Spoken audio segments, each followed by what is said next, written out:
What does this thing do? Kids are curious about everything, including guns. Learn how to store your gun securely and make your home safer at endfamilyfire.org. Brought to you by End Family Fire, Brady, and the Ad Council.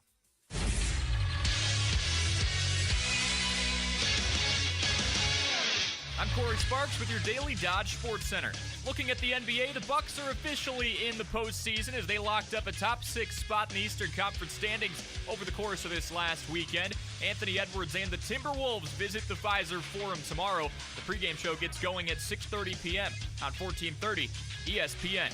The Brewers have won 5 of 6 since starting the season out at 0-4. After winning their series against the Reds, the crew now heads over to Colorado to play the Rockies. That pregame set begins tomorrow at 7:05 p.m. Tune in for live coverage on 95.3 WBEV. And there's a Prep Sports doubleheader scheduled for this Thursday. Beaver Dam Girls Soccer will welcome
Corey Sparks. from Marshall against Johnson Crick. We're going to go with that, I guess. And Wally Lukaczynski. Enjoy the fake-tainted national title, you scumbags. Covering everything from the green and gold to pro, college, and high school sports around South Central Wisconsin. Broadcasting live from the Daily Dodge TV studios. This is the Damn Sports Show. Presented by Real Sports Cards in Waupun on Daily Dodge TV and 1430 ESPN Beaver Dam. New week here in Dodge County. Crossover season at the professional level is officially underway. The Bucks are in the playoffs. They've locked down a top 6 seed in the Eastern Conference standings. The crew has now won 5 of 6 after starting the season out at 0-4 in the Torpedo Bat saga. We've got Gabe Neitzel on the show in the first block to talk a little bit of Bucks and other topics as well. We'll be talking a little on the transfer portal as Wisconsin got a relatively big and experienced name on the men's basketball front, and head coach Tim Ladron gets the back half of today's show on the Damn Sports Show on 1430 ESPN Beaver Dam and Daily Dodge TV. A reminder, you can follow us on Facebook at ESPN Beaver Dam, Twitter at Damn Sports ESPN or ESPN BD for the station Twitter account. You can also call into the show if you would like at 920-887-9595. Your thoughts on how far the Bucks can go despite the injuries they've suffered over the course of the last couple of weeks. Corey Sparks and Wally Lukaczynski here with you on this Monday. Wally, we're a day away from our date that we've been setting up for like 2 months. I know. We've been excited for the Woman in the Yard now for quite a while. We've kind of been into the spooky movie thing. So, yeah, I'm very excited for the final cheap meal that I get, which really isn't a meal. I digress. But it's going to be popcorn and an icy at the theater. And I will be getting my, I don't know if I go Dum-Dums, or not Dum-Dums, Milk Duds, but I got to get some kind of candy too. Cookie dough. See, for me, it's going to be more likely, this is where you go gummy bears. I'm a big gummy bear guy. Gummy bears. Of course you do. Yeah, they're gross. You're, whatever. Anyways, you were coming into the show literally choking on your water, slapping yourself in the face. I'm glad we were able to segue through that. We're awake. We are, yeah, exactly. We're into a Monday. I'm very excited to talk to Gabe. I know this is one of his favorite weeks of the year. Yes, of course. And let's welcome Gabe Neitzel into the show now. You can hear him live on Jen, Gabe, and Chewy weekdays from 7 to 9 a.m. on ESPN Milwaukee and the ESPN Milwaukee YouTube channel as well. Gabe, welcome onto the show. How are you doing? I'm doing great, boys. How are we doing? We're doing pretty good. Pretty fired up, and I know you have to be too, because, Gabe, this is, I know, one of your favorite weeks of the year as an avid golf fan like yourself. I have a couple questions about the Masters, though, for you. One, who do you have coming out to win? What is your favorite day of Masters coverage? And in a world where Gabe Neitzel won the Masters, I need to know what your champion's dinner meal would consist of.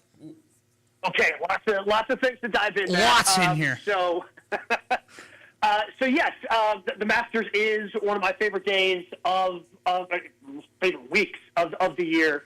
I've got a lot of big plans, but we'll start with who I think coming into this thing. Like Rory McIlroy's playing about as well as he possibly can. I just still think that there's something going on with Rory, Augusta. I just can't pull the trigger on him actually winning at Augusta, so I think I'm going to pass there. I have a hard time thinking Scotty is going to end up going back-to-back. Man, usually I've got a couple of days to think about this. I want to make my pick on Wednesday, but while he's putting me on the spot, I am actually going to say I think after what he did last year, he learned some lessons. He's playing well. I know he just missed the cut, but I think Ludwig Åberg is going to walk away as your Masters champion this year. But I reserve the right to change that as we get closer and closer to those opening tee shots on Thursday. Absolutely, you have that right. I'm full approval here. Picking a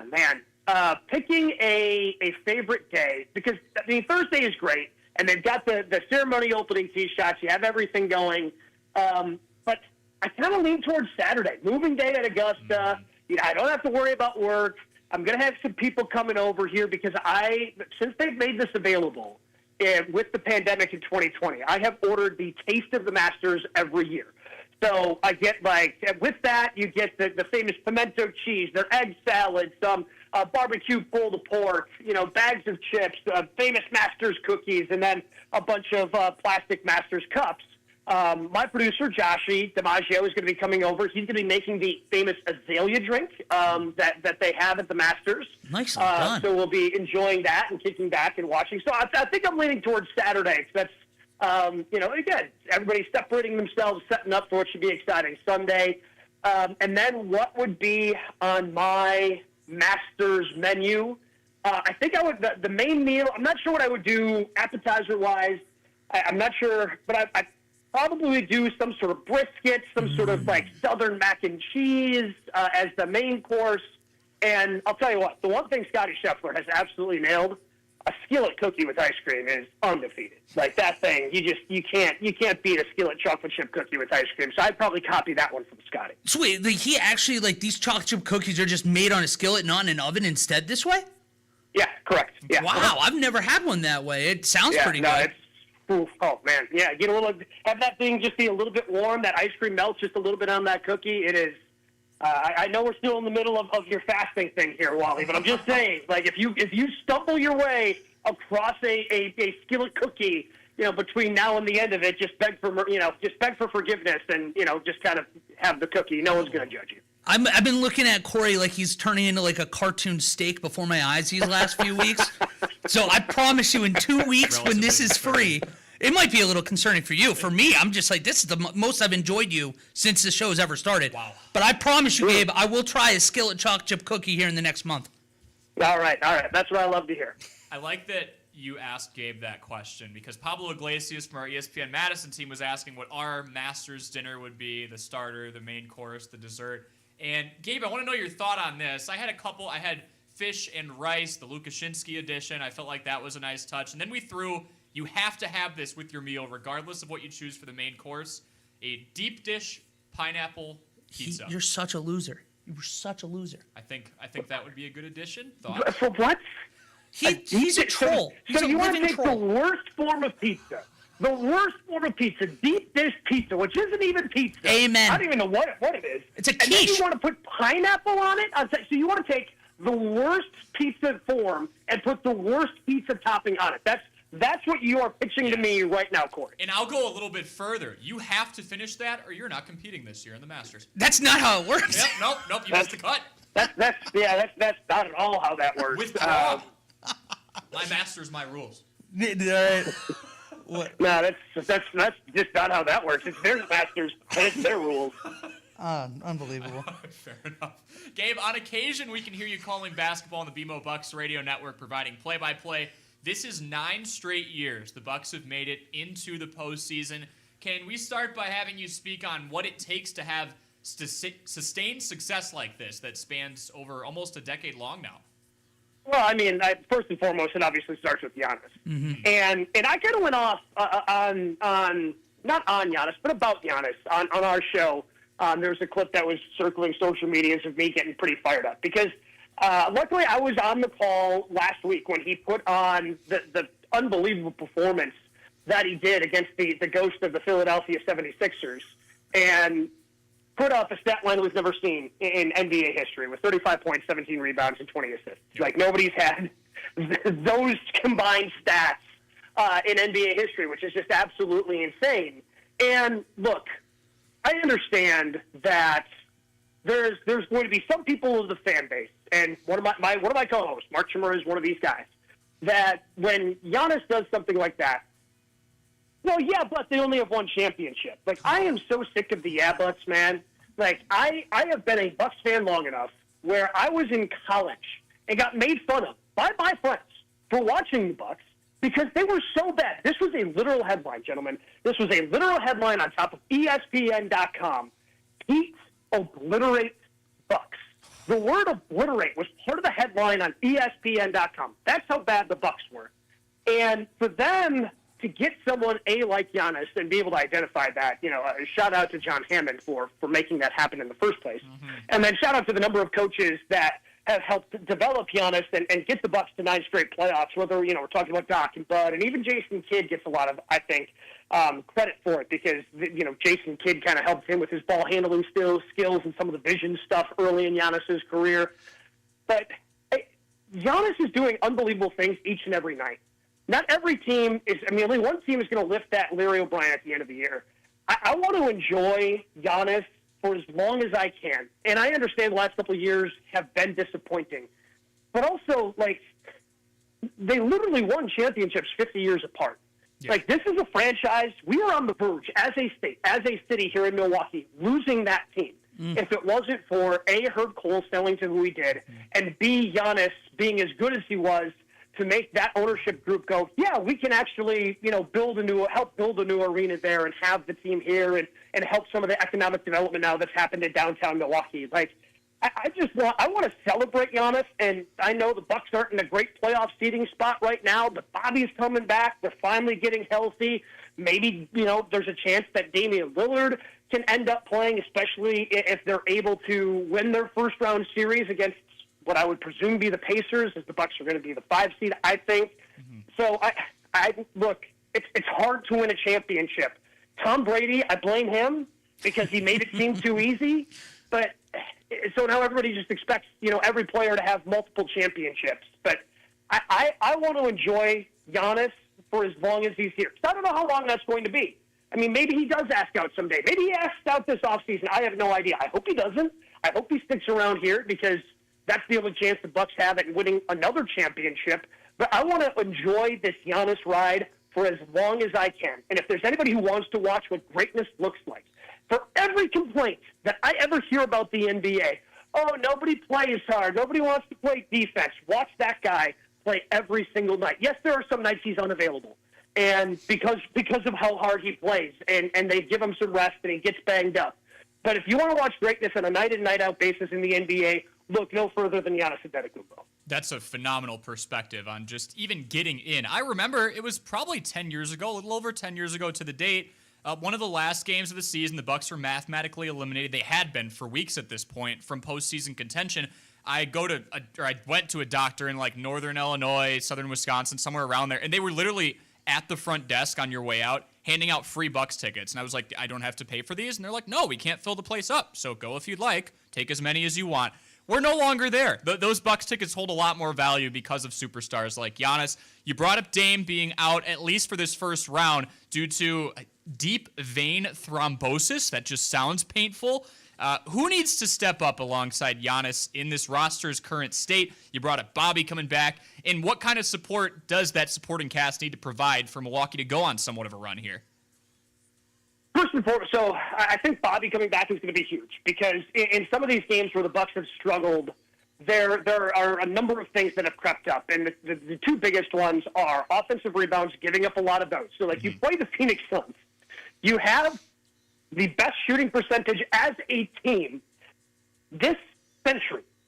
The best shooting percentage in an NBA game, and you're still grinding it out at the end because you've given up too many offensive rebounds, you're coming away with too many turnovers. So I think Bobby is going to have to step up a big, and I think that's going to help. Having another big man in the rotation, so now they have three. Whenever Jericho Sims gets healthy, hopefully that gives them a fourth. So they can have a good rotation of big men in there to try to help with the rebounding issues that they've had. And we've seen it a little bit from Ryan Rollins, but it's a combination to me of Ryan Rollins and Kevin Porter Jr.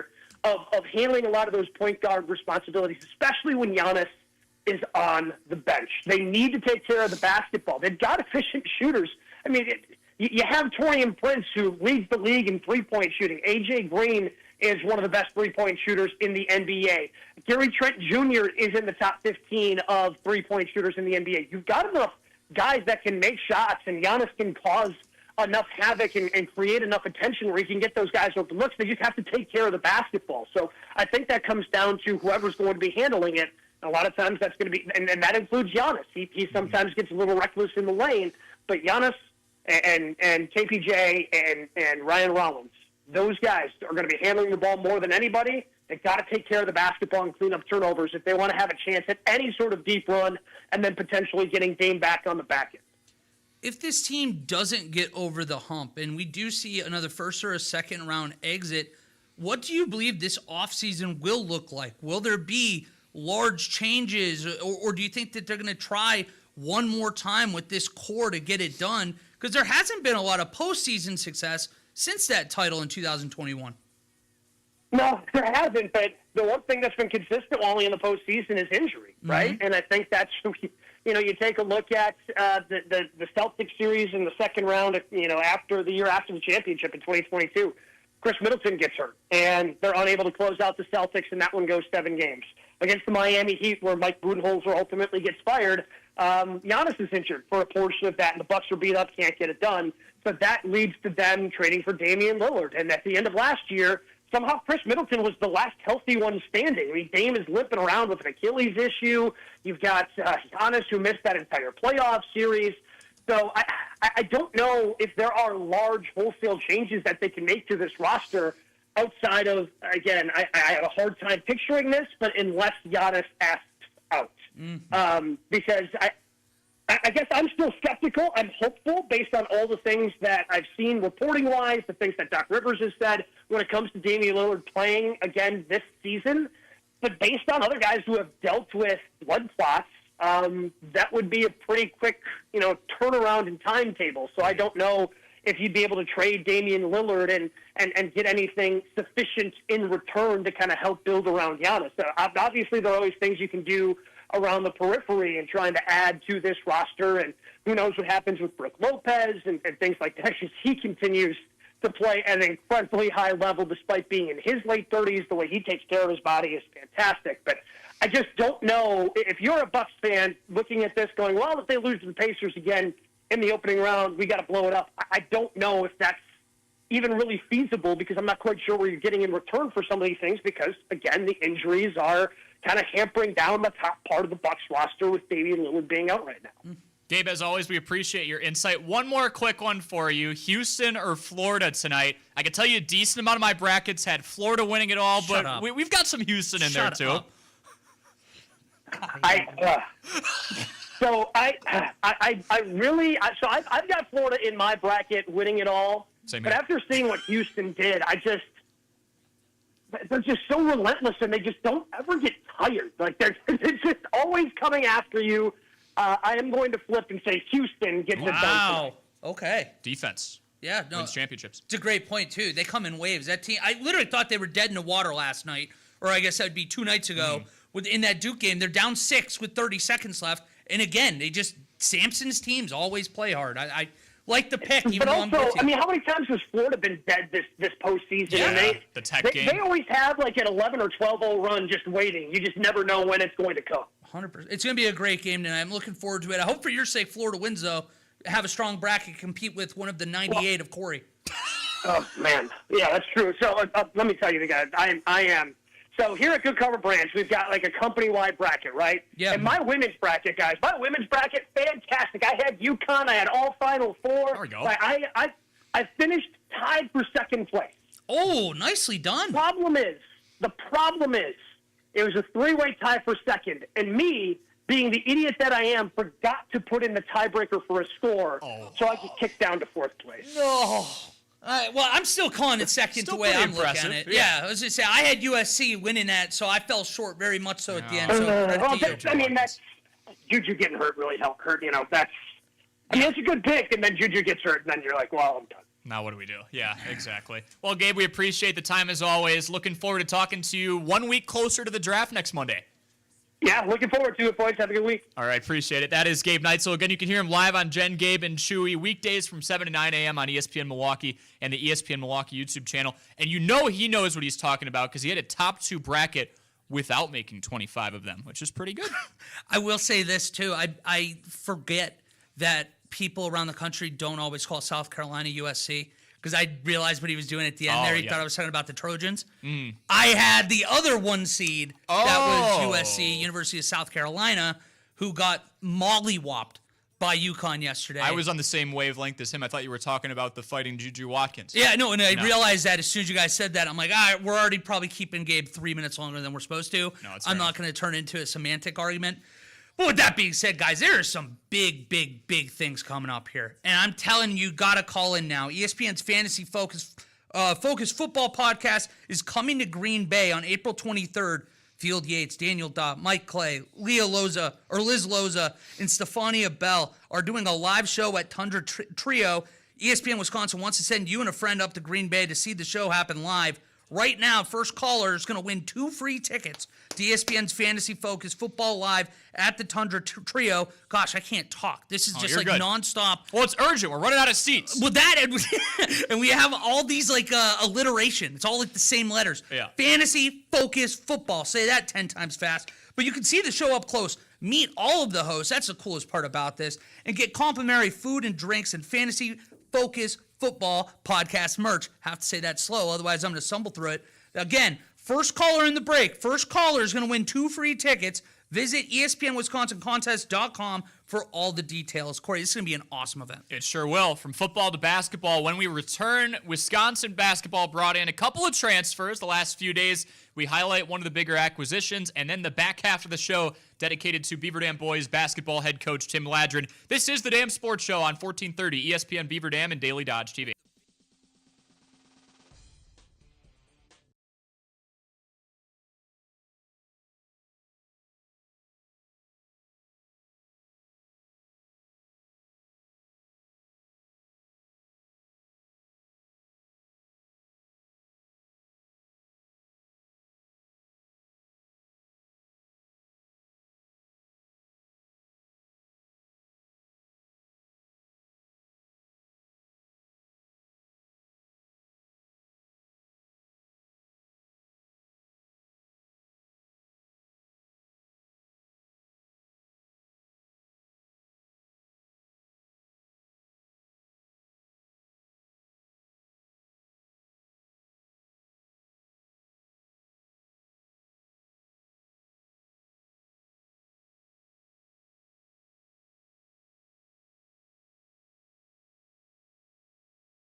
to the Damn Sports Show, brought to you by Real Sports Cards in Waupun.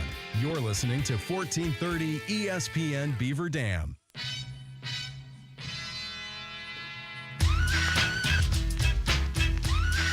Key West Salon and Spa in Beaver Dam is proud to have Jeremy the Barber. $18 cuts for those 18 years of age or under.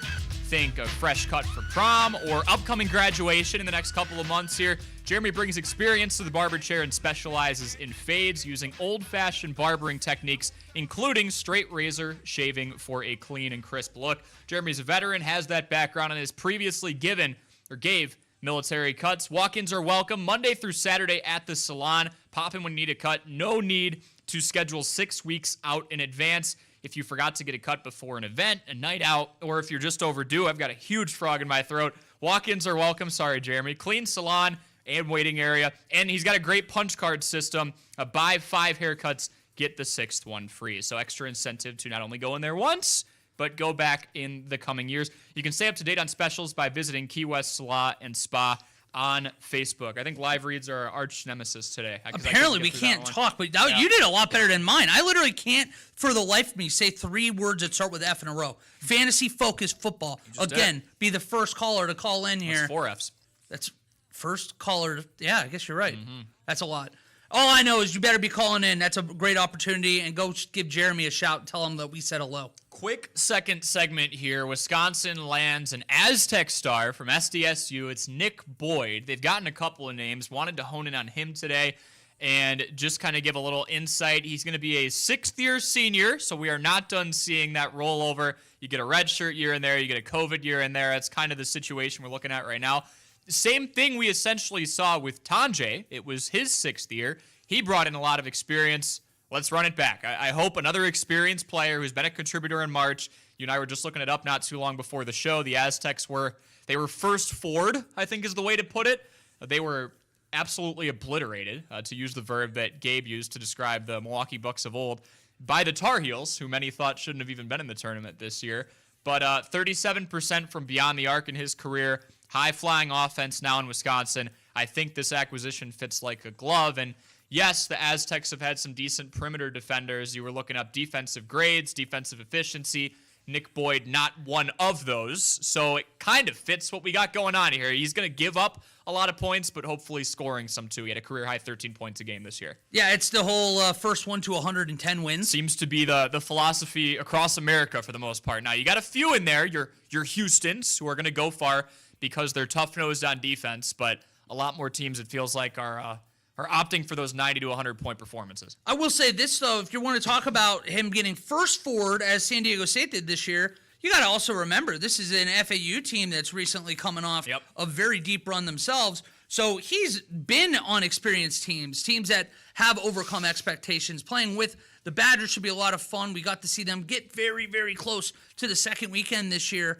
Just feels like they need a little kick in the behind to get over. Hopefully that this move is what does it. They have already brought in 3 transfers. Mm-hmm. So I'm interested to see how they gel. It's going to take time. That's part of the thing with transfers. And when you have 3 new faces, who knows if it stops at 3.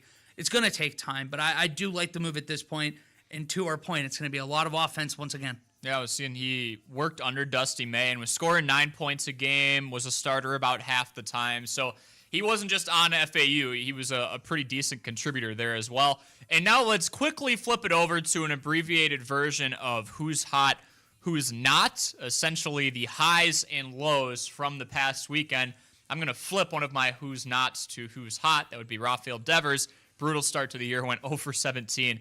Went 4 for 4 yesterday with 4 runs scored, a home run, 3 RBI last night. So cool to see that. Nice little bounce back for him. That was a fantastic one, especially because coming off of the first 5 days. He's hitting like 263 now, so baseball is just weird like that. It's the time of the year where the averages fluctuate a lot. So, well, sometimes when you start getting those like Tony Gwynn stats thrown around you in a negative way, you're like, oh my God, it's bad. It's like Tony Gwynn only struck out 15 times this entire season. Devers is near that now. Is almost there less than a week into the season. Yeah. So Tony Gwynn is like the kiss of death for you if you're compared in any kind of statistic. My who's hot, kind of quick twofold here. One, I got to give a huge shout out to the Beaver Dam Theater performance of Trap over the weekend. It was exceptional. I was so excited leaving that because it was, first of all, so interactive. It was such a a total change up. Did not see it coming the way it did. So hopefully at some point there's becomes like video or something of that so people can see. But make sure you go over there and support them next time they have a show. They are terrific. And Amber, my sister, is in position to win the Survivor pool tonight. For a couple thousand, right? Yeah, out of like 450 people, you're talking like close to $3,000 if Florida gets it done. Oh my gosh, she knows nothing about basketball, and here she is, one game away. Clearly she does. You've been saying that. You don't get to the end of the Survivor pool without knowing ball. She just keeps saying, I'm Katniss Everdeen. I'm the girl on fire, and I can't take this girl seriously. Me. That's literally it. She's like, nobody thought I could do this. And I'm like, you're 15, right. She's the 15 seed. Apparently, FGCU. the 15 seed running all the way. There we Unbelievable. go. For who's not, going to go with Duke men's basketball, blowing a 6-point lead with 35 seconds to play. Tough look. Congrats to Houston. Looking forward to tonight. That game tips off in about 3.5 hours. Yeah, very, very, very excited for that game tonight. It's going to be a great final. Both those teams look fantastic. My who's not, I'll keep it quick, but the Pittsburgh Pirates removing a tribute of Roberto Clemente in right field in lieu of an ad. And the family didn't know until they found out on Twitter from the looks of it. They found out His the way son we had did. no clue. They did not even inform them. And then the Pirates had the audacity to double down and say, this was never going to be a permanent spot. This was just a quick ode, and now we're going back to our advertisement. It just set me off. That's such a joke of a franchise. It makes so much sense that that's what they're doing. They did walk off the Yankees. Yeah, that's great. They're 3-7 now. They were under 500 in games they led going into the ninth inning. But not anymore. Now they're 500. Fighting Tommy Phams. Very excited for that. When we return, we'll try and cheer Wally up. Beaver Dam head coach Tim Ladron is going to join the show. Coming up next here on the Dam Sports Show on 1430 ESPN Beaver Dam and Daily Dodge TV. This is Mark.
by Real Sports Cards in Waupun.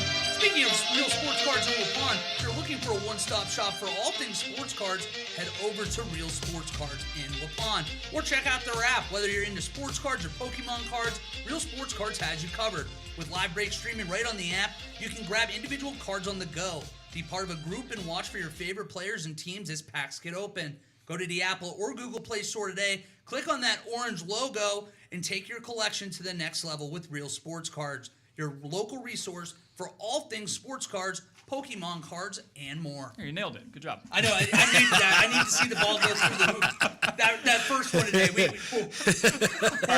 We're back. Beaver Dam Boys Basketball head coach Tim Ladron joins us now. Maybe we'll give him a live read for the next one. I can't read clearly. The Golden Beavers were regional finalists this year and finished the season with 3 all-conference honorees. We'll go over those individually, get into the nuts and bolts. But, Coach, last time we had you on this show, a true dual threat in a radio host / soon-to-be professional basketball player named, I don't even remember his name, went through one of your practices, and I think we got it on video. Yeah. One of the topics we talked about when we had you on before the season was expectations. I kind of just want to recheck up on that. How do you feel after the whole season this team performed compared to where you were hoping they'd be?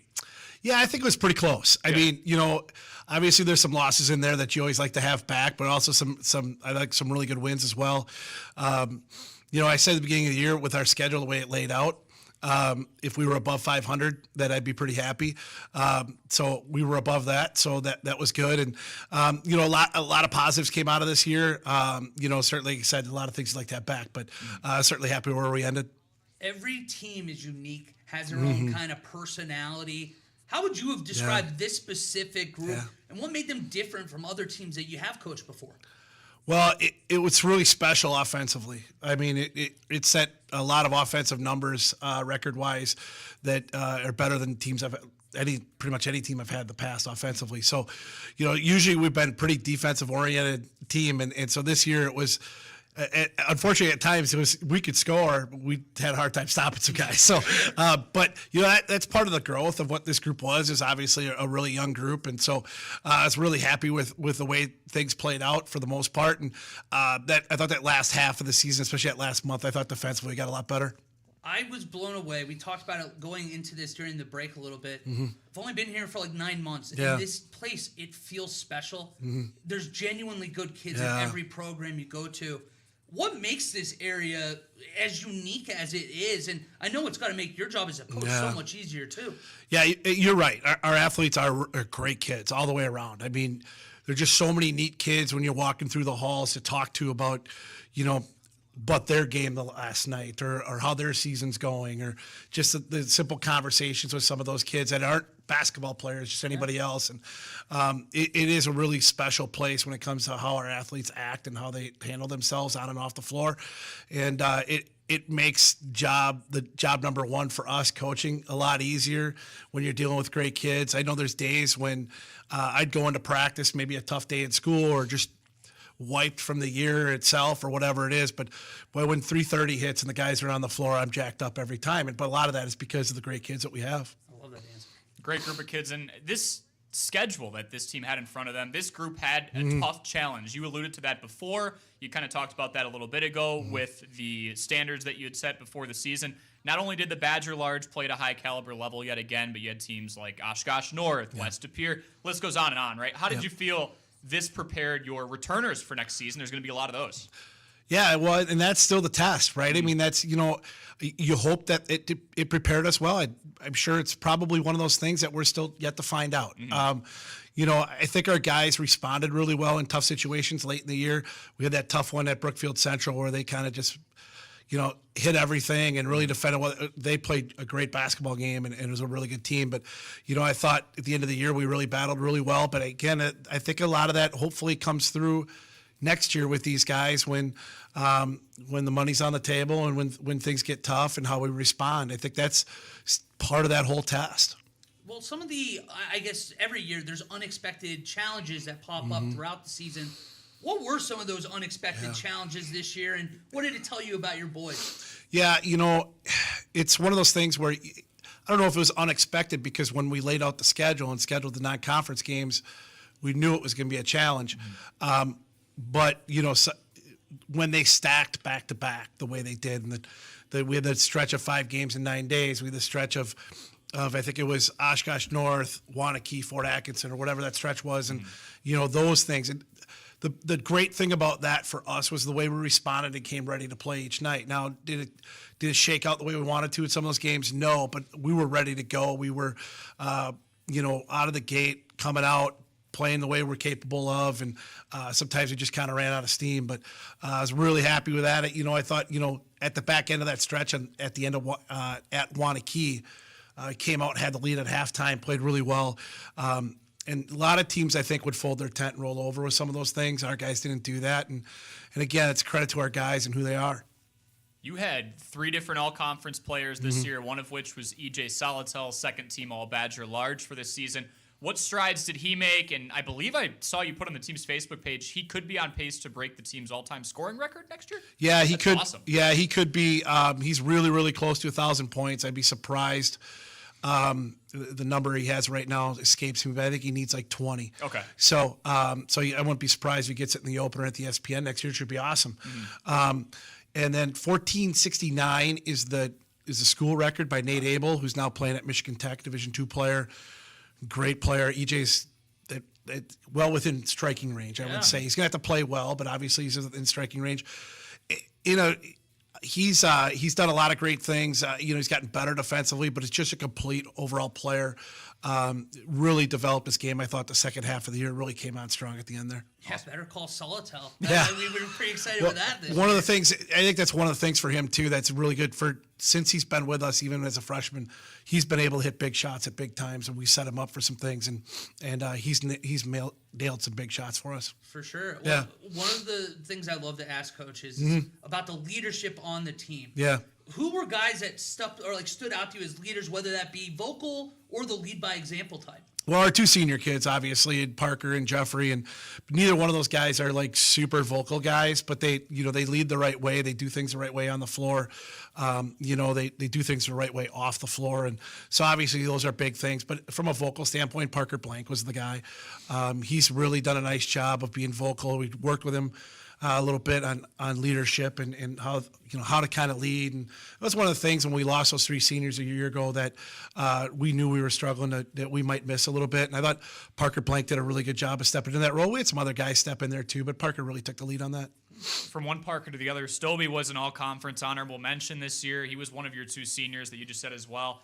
And you told me before one of those last regular season games, he had already played in more varsity games than any other player had ever gone through this program. Yeah. Put simply, what does Parker Stobie mean to Beaver Dam boys basketball? Yeah, I mean, just the steady kid that is super tough. He's battled injuries along the way. I mean, he would have went well past that record without the injuries he had over the last couple seasons. But you always knew if he was banged up how bad it was if he couldn't play, because he's one of those guys that do anything to play.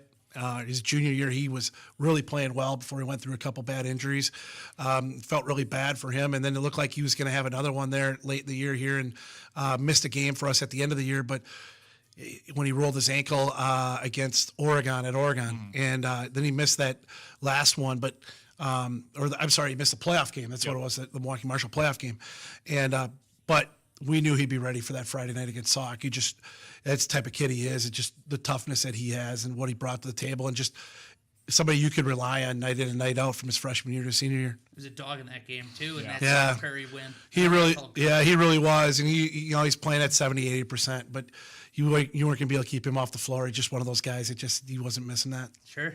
What does that mean to you as a coach, knowing you have guys like Parker Stobie and Parker Blank and others who, even if they're not 100%, they understand, especially in that case scenario, this could be my last game. I want to be out there and wear it on my sleeve. Yeah, I think there's a couple things. I think there's that and then guys kind of rally around that, especially when you're a senior and they play for your seniors and that type of thing. But I think it's also it shows through the program. Like your sophomores and your freshmen see that, and your JV2 kids, and just that toughness and that willingness to battle, and you're dinged up, you're bruised a little bit, but you're not. That leg's not going to fall off. Let's see what you can do. Let's tape that thing up and see if you can go. And Parker's been a Parker Stobie is a big-time player with that. And, our other senior, Jeffrey, throughout his career went through the same thing, went through a lot of injuries early on and really battled some things through practices and things through early in his career, but was steady and reliable and just one of those guys that you can't take off the floor. Who are one of those players that maybe didn't jump off at the stat sheet, but you were especially proud of the growth they had, whether that be on the floor or even off the floor as a teammate? Yeah, it's hard to pick out one guy in this group, to be honest with you. I always, when you ask a question like that, I always like the guys that come off the bench. A lot of those guys don't see a ton of playing time, but they kind of practice every day, and they're grinding, and they're 100% all the time. And as a coach, you want to give those guys minutes, and there just isn't enough minutes around, But you need those guys in your program to be successful. And so, a lot of those guys that didn't see a ton of minutes, the Cruz Roadies, the Carter Kinseys, Eli Johnson, who ended up playing a lot of minutes by the end of the year, Nick Krasinski, we brought Max Moritz up for a while. And, those guys that didn't see a ton of minutes, but every single day brought it. And those, as a coach, I just love that. And you have a lot of respect for those guys because that's tough. Especially basketball. It's a 4-month season. Mm-hmm. It's the longest season in this, throughout the school year, throughout high school athletics, and the battle every day, kind of practice every day the way you do with the attitude and that effort it's awesome to see. And I got a lot of credit for those guys. Some of the names you just mentioned, how cool was it in a playoff atmosphere? The Milwaukee Marshall game got a little out of hand early to be able to put them in and give them that playoff atmosphere. Yeah, I think it's really cool, but it's also one of those things that you hope benefits down the road. Yeah. Because we're going to be counting on a lot of those guys next year, and so we hope that experience, not just for that good experience in the tournament, but also as they play down the road.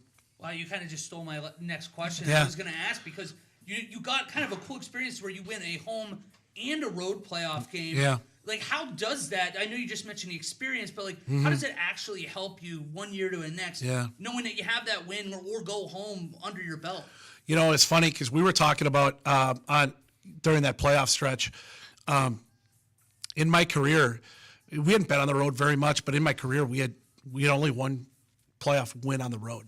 Wow. Going into that, and that was my first year.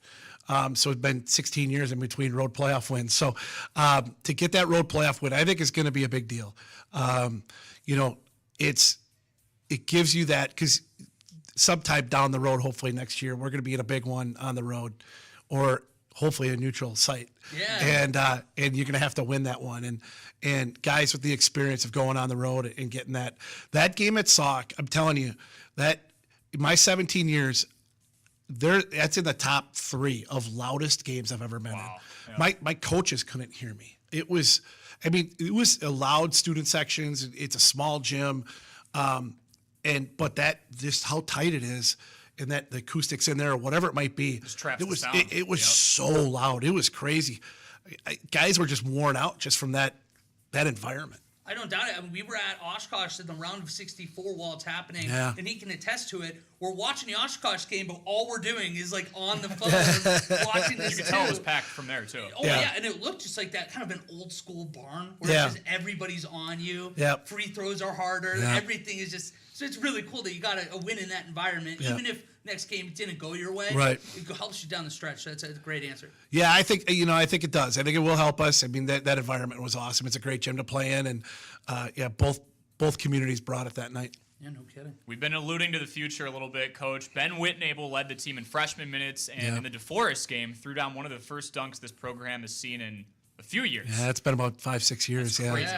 Wally and I saw him going crazy at the Dodge County YMCA while not even trying. I keep telling you, I got in the game of 4s. Luckily, he's on my side. It was 8-0. We're playing 1s and 2s, and the ball hadn't touched the rim yet, and it had only touched my hands and then Ben's because I was passing it to him. Stat packer. What are a lot of assists. Hit me on a nice backdoor cut too. What are the next 3 years going to look like for Ben Whitnable, if you can project those out for us? Yeah, here's one of the things with Ben. Ben's a awesome kid. He's like one of the funnest kids to talk to. He's just like a nice kid, and he's constantly smiling and laughing. I got him in class. He just one of those guys you just love to be around. I'm cautiously optimistic with Ben. one of the most talented kids I've coached. And I just be careful of like setting the bar so high. Sure. You know what I mean? You know, we're going to let Ben be Ben. You know, he's going to continue to get better. He's going to keep getting in the weight room. He's got to get stronger, and he knows that. But he works at the game all the time. As you know, you see him at the Y all the time, right? Going 30%. And he's either at the Y or he's calling me for gym space or something. And, you know, okay, get me in somewhere and whatever. So, you know, sky's the limit for Ben, and you know, he's got a chance to be really good on both ends of the floor. You know, but like I said, I just want Ben to be Ben. I don't want, you know, the expectations and things. He's only a freshman, and I want to make sure that he's allowed to concentrate on himself and not worry about being superhuman. Just be himself. Amen. We're looking forward to seeing Ben sophomore year. Yeah, no question. Sure. Yeah, me too. Me too. When we return, we'll do some rapid-fire questions with Coach Ladron, including his pick between Houston and Florida tonight that tips off in about 3 hours. That's coming up next here on the Dam Sports Show on 1430 ESPN Beaver Dam. Here's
Sports Show, presented by Real Sports Cards in Waupun. Got Chuck's on with Saint Laurent. Gotta kiss myself, I'm so pretty. I'm too high. Welcome back to the Dam Sports Show on 1430 ESPN Beaver Dam and Daily Dodge TV. Corey Sparks, Wally Lukashinsky, head coach Tim Ladron here with you for a few minutes. Coach, we want to do some rapid-fire questions, get to know you a little bit more. Awesome. Favorite moment from this year? I have a guess. We'll see if it's right. Well, there's two. Obviously, the sock game, the regional game. I think that's one. I think the other one that stands out to me is the Oregon win on Youth Night. That was huge. Great crowd, youth. All the youth there playing against Von Carvalho and the whole deal, in a tight game, and had to come back a little bit there late in the second half to win that one. Those are the two that stand out mostly. All right, now we're getting into the goofy ones for you. Perfect. Let her rip. You could domesticate any animal on earth to be your pet. What animal would you choose? Oh my gosh! I know this one always throws people for a Gets you loop. You thinking. don't think about this one much. Some sort of bird, like an eagle. Oh, see, I was going with like a flightless bird, like a penguin. No. Can't go anywhere. I think it'd be cool to have something like that.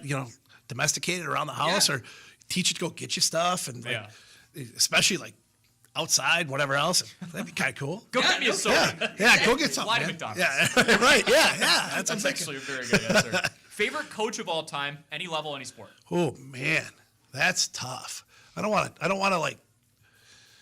Oh, okay. Well, I got mine. All right. So, and this is way out of the woods for most people. Greg Campy.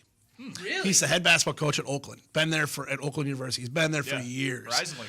Yep. And I love what he does, on the basketball floor, but personality-wise, way he communicates, those types of things, and to be at a place for as long as he's been there is really, really impressive. I've never met him. I've been to a couple clinics with him and whatever, but I love what he does, and I think I think there's a lot to be said about somebody that was willing to stick around for as long as he has. I love the off the beaten path answer. Yeah, that was. I didn't need to hear like a Coach K or yeah. Bobby Knight again. Like, all right, we got you. I'm a big Greg Campy guy. I like him a lot. I like it. How about one meal for the rest of your life? What's the move? Fish and rice. Yeah, that might be you forever now, huh? It's probably pizza. It's probably pizza. Move. Yeah, it's probably pizza. What kind are we throwing at it? Quite a bit of meat, I think. Right, yeah, the meat lovers one. The question that the meat Touch lovers. of pineapple in there. No, Jackson. Jackson's a big pineapple guy. He would probably do the pineapple maybe once in a while. Oh, there we go. Maybe once in a while. I'm going to ignore that last Insert it into the palate. All right. Funniest player from this year's team. Who was the goofball? Or multiple goofball? It's Ben. Ben. Yeah, it's Ben. It's no question. Yeah, guys. I think Jeffrey Freund's a close second. Oh, I love that. Two great kids. It's super fun to be around. Just good humor and constantly smiling, but competitive. I like it. Great kids. Who wins the national title tonight? You going with the Gators? You going with the Cougars? I flipped back and forth. I had Houston in the final against Auburn. I had Auburn winning it. Houston defends so well. I just wonder if they can stop Clayton. I just wonder if they can. Obviously Florida's a little bit. I think Florida's a little more offensive oriented, but gut feeling on Houston. All right. Gut feeling on Houston. Cougars. There you have it. Yeah. I like it. I made 25 brackets, so I'm good either way. That's ridiculous. It's not even I heard label. that. That's ridiculous. How do you fun? That never fails to That's piss people awful. off. That's awful. That's just awful. I don't know how you do that. That's terrible. I am emotionally separated from the team. Thank you, Coach, for joining us. We appreciate you coming in. We really appreciate it. Yeah, I had a blast. Anytime, guys. Thank you for all you guys do, and keep rolling. Awesome. We'll have to stop by practice again soon. Maybe be a part of it again. We'll have to see. We have to come up with a new game to make sure which one of you guys. The impact of a meal goes well beyond feeding our bodies. Because when people are fed, futures are nourished. And with your help, together we can end